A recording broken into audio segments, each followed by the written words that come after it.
இது வீட்டிலே இருந்து போர் அடிக்கிற மாதிரி இருக்கு. ஆமா, நான் மறந்தே போயிட்டேன். நம்மளுக்கு பேங்க்ல வேற காசு எடுக்கணும், இல்லைன்னா பேங்க்ல காசு பிடிச்சிட போறாங்க. சரி, போயிட்டு பேங்க்ல காசு எடுக்க போலாம். சரி போலாம்.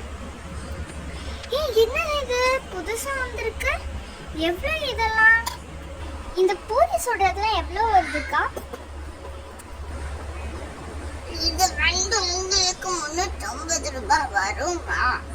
ஓ, இது 350 ரூபாய் மட்டும்தானா? ஆமா, ரொம்ப அழகா இருக்கே. சரி, இது கொடுத்துருங்கக்கா. சரி, வீட்டில் கடாய் எல்லாமே இருக்கு. இப்போ நம்ம வந்து இது நல்லா இருக்கு. இது எவ்வளோ வருது? இது வந்து உங்களுக்கு 750 ரூபாய் வருமா? 250 ரூபாய் மட்டும்தானா?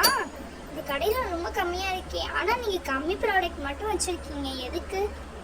அது வந்து பார்த்தீங்கன்னா நாங்கள் இப்போ தான் குட்டி பிஸ்னஸ் பண்ணிட்டு இருக்கோம். அதனால தான் அவங்களுக்கு குட்டியாக ஒன்று இந்த வியாபாரம் நல்லா போச்சுன்னா நாங்கள் நிறைய திங்ஸ் வாங்கி பெரிய கடையை வச்சிருவோம்.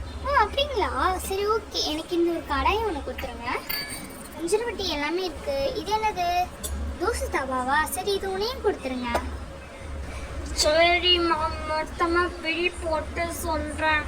ஒரு பூரிக்கட்டை, ஒரு கடாயி, அப்புறம் ஒரு தோசை தவா. மொத்தமாக 850 ரூபாய் வருதுமா.